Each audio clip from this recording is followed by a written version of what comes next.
Well, hey guys, it's Steve, and today on the Little Wood Shop, well, we had been discussing in some articles we were writing. We published one, I think, a week or two ago about how we utilize some of our scrap material in our shop. I wrote a nice review on my Yodel F602CB wood stove. Why I have it, obviously I have a bunch of scrap up here.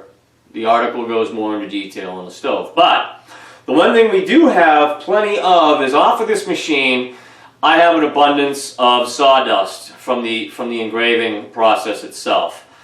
I have generally between 1/4 and 1/2 ton of this stuff every year, okay?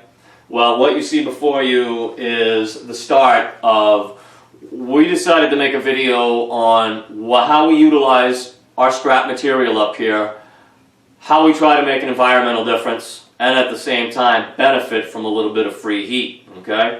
What we have in this bucket here is we have a bunch of shredded newsprint. Credit card applications, everything that comes into my home office goes through my paper shredder. I have bags of this stuff. I also use it for packing material for clients, for stuff I have to mail. In this one, we have a 5-gallon bucket just full of sawdust. I have trash can after trash can, garbage bag of this stuff.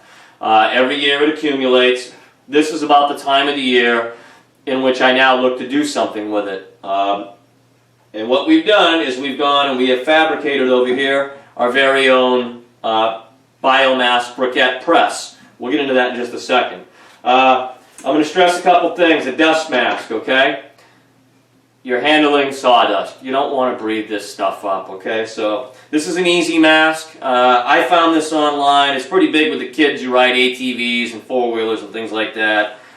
It's neoprene. There's no little rubber band across your neck. Very nice, okay? All right. A pair of safety glasses. I know, but they're still good to have on your head, all right? Now, with this, this is going to be attached. This video is going to go with a blog on this whole article. We basically put a shopping list together. Now, some of this stuff you're already going to have in your possession, okay? 5-gallon buckets, most everybody's got a couple of them kicking around, okay? Once we mix all this stuff up, and we are coincidentally going to do this outside, I cannot urge that enough. You do this in the basement, wow, your wife is not going to be happy with you, okay? Now, we have a paint mixer.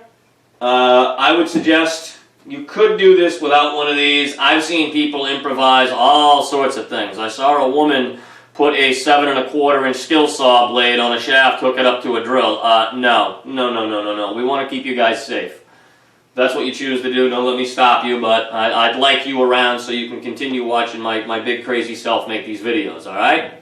Now, this paint mixer is just a local purchase. I would suggest the metal one and not the plastic one though, okay? And it's just attached to an old cordless drill that I have.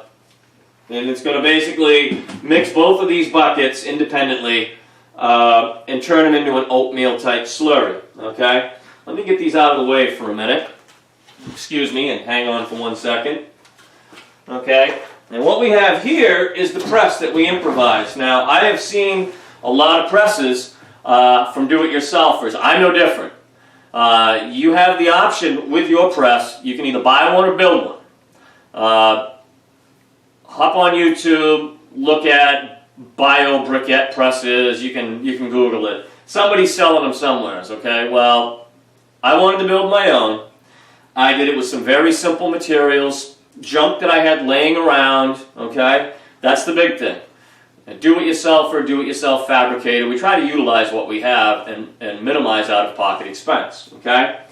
A 4x4. I have this stuff laying around, but I think this whole project called out for 1 8-footer, okay? Now, this is a Simpson Easy Base, okay? It is generally used to put on a slab. You would concrete screw this into a slab. You can put your fence post in it, and you can basically do a fence post with this type of Easy Base system. However, what we're using the Easy Base for is the actual briquette maker, okay? I have taken and I've attached it to just a couple small little 4x4s, so as we're actually pressing, the water has a place to go, all right? and we don't have to worry about it sitting in its own water, reabsorbing everything once we press it. It can flow out. We have an insert. Now, this insert was made out of, this is just a scrap piece of 1/2 inch composite. A buddy of mine had a piece left over, threw it to me for whatever. This is what I chose to do with it. Alright. This was just an aluminum dowel, and actually I think I swiped this off at the end of the wife's kitchen broom, so we won't tell her about that, alright? I just needed a piece long enough so that this could insert inside the Simpson base. We're going to be able to fill the material as we mix both these containers, and then we mix them both together. We scoop in, and use whatever you got kicking around for, you know, a Folgers, whatever. This is just a coffee can, a plastic one, chock full of nuts, metal coffee can. I've got my Ace cup. This is what I'll probably use, and you can pour your actual medium into the base. Then we're going to put the top on it. Now, we drilled a hole down through the 4x4. You're going to need to do that. I decided to put a little composite cap on it. It's a smooth surface. I don't think it's going to be an issue, but you can probably get away with just using a 4x4. Once we mix the medium and we've got it all mixed together, we pour it in. We start the pressing process. As we press the brick, the water runs out, all the holes. You can add more holes if you need. This is a do-it-yourself fab project, so kind of trial and error. Once the block is pushed, though, I did not want to have to tip the base upside down and figure out how to get it out. That's why we did this. We'll be able to grab it, and we'll be able to slide the whole block right out of the press, slide it off the shaft, and set it on the drying rack. We're going to probably pause this for just a minute, and we're going to move this whole operation outside because, like I said, fellas, don't mix this stuff in the house. You're not going to make Mama very happy. Okay? Now, without further ado, we're going to pause this. I'm going to move everything outside. I'm going to get my buckets mixed with a little water, and we'll get the next stage of this process going. All right, guys, you hang on and we'll be right back. Thank you. All right, hey guys, well here we are. We've got everything outside. We're out. We're underneath the facade. It's a beautiful sunny Sunday morning, and boy, this is hopefully not going to be too messy. One bucket is our sawdust. Our other bucket is our newspaper. Okay. Now, I've used about 1 watering can per 5-gallon bucket. Okay. We let everything kind of soak up. I was going to make you guys sit here and wait for water to hydrate sawdust and newspaper. Okay? With our mixer, just like mixing a bucket of paint, okay? And our sawdust, same thing, okay? Now, we have mixed these up pretty good. Now what we're going to do is we're going to now combine the two of them, okay? We're going to put them into a larger bucket. Ugh, that didn't even sound right. Okay? And that's what we're going to do. It's like a gigantic paper mache product, if you would. Okay? We get everything in here. Oh boy, out come the hands now. And we can always add more water or more material as to how we need this. Yeah. And we're going to need more water. Okay? And we'll just go back and forth like this. Okay? Back and forth, back and forth. Alright? The medium that I have in the bigger bucket it seems a little dry. But like I said, we can add more water.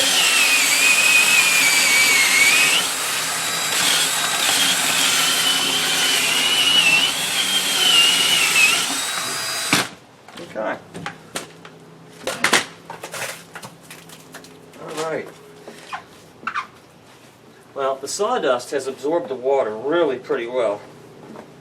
So I don't think there'll be any problems with this thing holding together. And these briquettes, rather. Now, most of my sawdust up here is all hardwood. I don't mill a lot of pine. I do when a client asks, but this is a little effort. You know, there's no doubt to it. However, with the amount of waste that we produce, this is going to be free heat for me, period. You know, I'm not I'm not looking at spending an exorbitant amount of money to heat my shop in the winter if I don't have to. Like most small businesses out there, you know, we try to find ways to save a couple bucks. Well, at the same time, I also don't want to overload the dump with all this stuff when I can make use of it. So what we're going to do is we're going to take a few minutes, okay, and we're going to mix this up real thorough, and then we're going to get set up to put it in the press. So you guys hang on another minute and we'll be right back, okay? Alright, thank you. Alright, hey guys, we're back. Alright, well, we've got everything together. I had to go swap out my drill. My cordless drill just died, so it's not a stinker. I got to go buy another one. That breaks my heart. Okay, well, this is the plunge. I don't even know what you call half of this because I fabricated it myself, okay? We ended up utilizing a 4x4 right off of our facade. I mean, this is a big heavy-duty facade. Protects the entryway to the shop. Plus, the slab is sloped, so everything drains out into the primary yard. It's sawdust and newspaper print. I'm not worried about this stuff hurting anything, okay? This allows us to slide the block out once we press it, okay? I've got a little tweaking to do on this. I'd like this to go in no matter how I put it. It only goes in a certain way. I've got a little sanding to maybe do with a grinder in there to kind of free things up a little, but hey, for under 30 bucks, I've built all this. Like I said, the 4x4s we had, this is little dunnage. If you don't have this stuff, go hit your buddies up. Everybody's got scrap wood. You don't have to use the composite. Like I said, this is what I had kicking around, so this is what we chose to use. Okay, let me grab my scoopy cup. We need the scoopy cup. Excuse me for 1 minute. Okay. Well, since we utilized a different drill,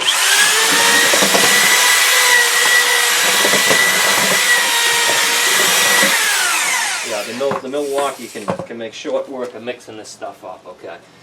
So here we go. We're going to put in our first scoop. Now, I saw a British gentleman who made a very nice unit. I seen him selling it on eBay, and then I don't believe he can sell to the U.S. anymore for whatever reason. But he had a really nice machine. But by the time you figured out the euro to the U.S. dollar, I mean, this thing was in the hundreds. I'm not damning his device. It was an awesome-looking device, but yeah, a little financially out of reach for some. Like I said, I don't have 30 bucks tied up here. What's nice is this might also work really good for maybe a retiree. You know, you've got maybe you know, you got time to tinker, and you know, you got your hands maybe on some sawdust, some chainsaw stuff. You got time to do this. Well, hey, by all means, free heat. All right, now I keep loading and pushing these down by hand. Okay, about 2 full scoops is all I'm going to use. It's going to create a pretty good, like 3.5 by 3.5 by 3.5 cube. Now we incorporated as part of our package. I've got a carriage bolt right here. I've got a double nut on the back side so that this thing can't get too loose or too tight. Okay. And the other thing I wanted to utilize was the ability to use my own body weight. So far, so good. It's pressing. I can sit down on this. I can really feel those blocks pushing. You can make this longer or shorter, whatever you chose. Okay. And the one thing I can also not stress enough is to keep this thing up out of the way. Yeah. Please throw a bungee cord on it. You don't need this thing. This is a 4x4. I don't need this coming down and hitting me in the head. I'm already numb enough. Okay. Now, I'm going to stand here and, hey, we're going to pull out our block. Now, like I said, I've got to tweak this a little bit more. Okay, and there we go. Hey, look at that. Out it slides. And there we are. There's our bio block. Biomass briquette, whatever you want to call it. It seems pretty sturdy. I think once it dries, I think that these are going to work out great. Now there's a hole in the middle, and I saw a guy use a system similar to this everybody's making these out of everything from PVC to, but I like the idea of going with this Simpson Easy Base. You guys can look at a bigger design, but I have a little stove. Like I said, my little wood stove. A half a dozen of these, and I'm going to keep warm for a couple hours. You know. The one thing I will mention is I do my mixture at 50-50, but the paper, by the time the shredded paper, newspaper, in the bucket with the water gets all mashed up, you got about a half a bucket. Use 2 of those to every 1 5-gallon bucket of sawdust, okay? They seem to be holding together relatively well. My body weight alone, which I'm roughly 160 pounds now, it's working. I mean, these are working. I can't give you the burn result on them until obviously they dry, but you know, we can do an update on that later, maybe this fall, this winter when we go to utilize these. But there's our block, you know, and this is all out of scrap. None of this stuff is costing me a dime, other than a little bit of effort to put into it. Okay, we'll spin one more. Okay. The black 20-gallon drum is something I had kicking around forever, and ultimately, after I finish this stuff for the season, I'm certainly not going to leave a 4x4 strapped to the side of my facade. This will come off. I'll leave the carriage bolt in with the hardware all on it. The hole is already in my 6x6. I'll put all this inside the drum with the press arm, and I'll put it in storage. So I've got all this with the 5-gallon buckets, everything for next year. You know, we try to keep things a little bit organized around here. You know, in this shop, it doesn't take too long for things to get a little cattywampus. All right. Well, let's move him back into place. We'll give him one more press. Okay. Don't forget your bungee cord. Don't need a wrap in the squash. Okay, and here we go.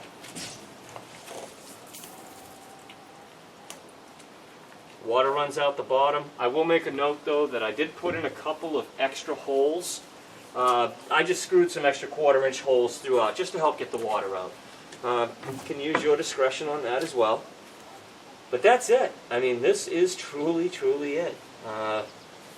This design is really no big deal. Oh, looks as though I can squeeze a little bit more in there. Okay. Let's try just a little scoop more here.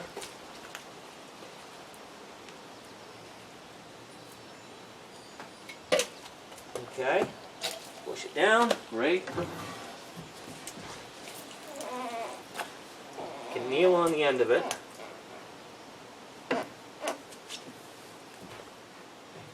And depending upon where and how you mount this whole device, I mean technically I can also stick a board under there to shim it. Like I said, this is a design in process. But it's a design that is obviously looking as though it's going to work. Okay. 2 10-inch 4x4s, a Simpson base, a 12, I think this is exactly 12 inches. We put a 1-inch hole down through the plate. We put a 1-inch hole, 1 1/8-inch hole down through the actual 4x4 that we're using to press this. Like I said, this was a piece of my lovely wife's broom handle. I don't think she'll realize that 10-12 inches are missing off of it. And there we have it. We have some nice little bio blocks. When these are all said and done, you can stack them in a box, you can put them in a Rubbermaid tote, I can throw them in the back room. We do keep a dehumidifier with the material, so I don't have to worry about these rehydrating. And feel free to improvise too. If you don't have, you could use a 1/2-inch piece of wood, whatever size shaft, measure it, drill your hole, keep it tight.